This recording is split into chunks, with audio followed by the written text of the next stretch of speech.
One porcelain veneer runs about $1,000 in America.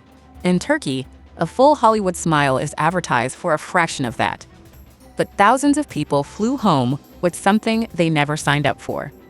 First, the ground rules. This is a cost comparison, not medical advice. We're not dentists, and nothing here is a recommendation to get, skip, or book any procedure anywhere. Every figure you'll hear comes from publicly available data. The American Dental Association, the U.S. Centers for Disease Control, the British Dental Association, the British Dental Journal, the UK Parliament, and the General Dental Council, plus a 2022 BBC investigation. Prices are approximate and they change often. And we'll do the thing the ads won't. Put both the savings and the catch on the table. Let's name the thing. A veneer is a thin shell of porcelain bonded to the front of a tooth. The dentist shaves off less than a millimeter of enamel, then bonds on the shell.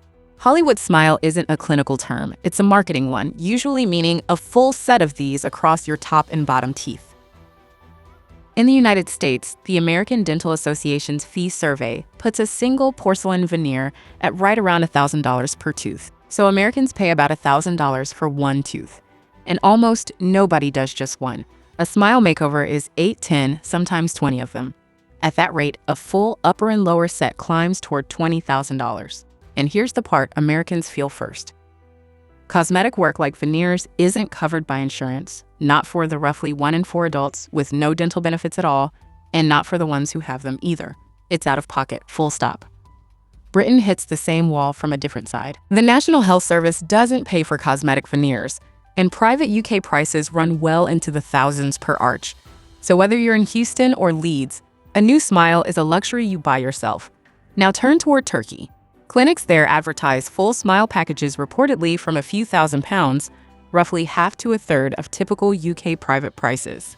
Hold on to that word advertise, because those are marketing figures, not independently verified numbers. We could not confirm a single official per tooth price from any government or trade source. But the gap on the billboard is enormous, and a billboard is all it takes to book a flight. And this is no longer a fringe choice. Turkey treated around 2 million international patients in 2024, a health tourism market on track for nearly $13 billion by 2034. Not all of that is dental, and not all of it is veneers. But a real slice of it is people chasing exactly this, a Hollywood smile at a clearance price. So why did this explode, and why is so much of it British? Two forces. The first is a crisis at home. In 2022, 9 in 10 NHS dental practices weren't taking on new adult patients, and in a third of England's council areas, there wasn't a single one.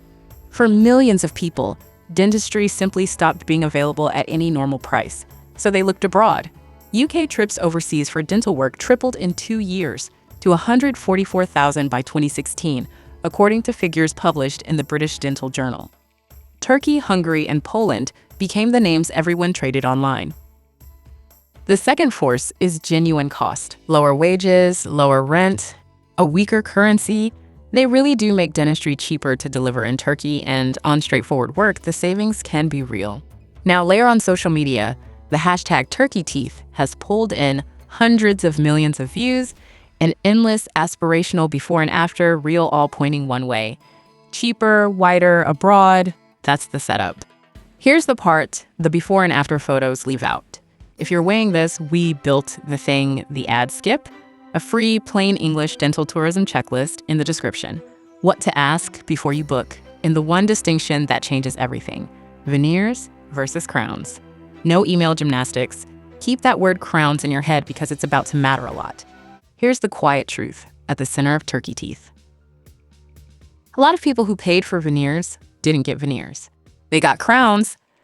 In that 2022 investigation, the BBC sent photos of perfectly healthy teeth to clinics asking for veneers.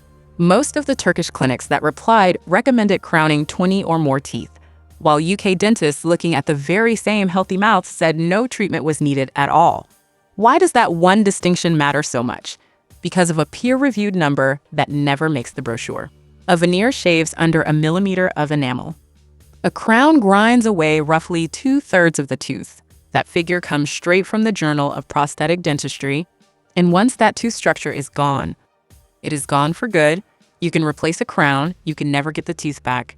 Crowns can also be done faster, and they can reshape a tooth more dramatically, which is part of why that instant transformation so often turns out to be crowns dressed up as veneers. So when a healthy tooth gets crowned, you haven't just bought a whiter smile. You've signed that tooth up for a lifetime of replacements, possible root canals, and dental bills that never quite stop.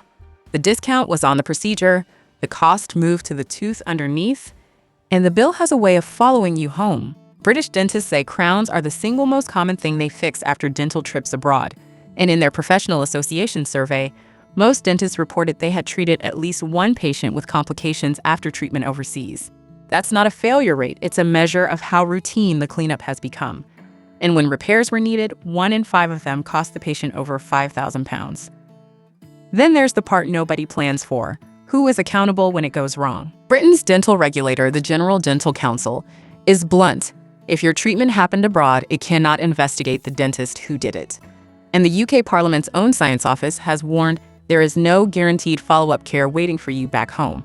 So the math can quietly flip, a few thousand saved on the flight out, then thousands spent fixing it on the way back, on teeth you can't ungrind. So here's the honest picture, both sides on the table. The savings are real. For cosmetic work, no insurance will ever touch. And for millions of people locked out of dentistry at home, the gap on the price tag is real money. And wanting a smile you're not ashamed of is not vanity. But the risks are real too, and they're a different kind. This isn't a refill you can stop. It's an irreversible change to healthy teeth, often sold as one thing and delivered as another, with no regulator to call if it fails. The honest move was never go or don't go. It's this: know exactly what you're buying before you board. Veneers or crowns? Who's accountable if something breaks? And what the follow-up will cost if it does?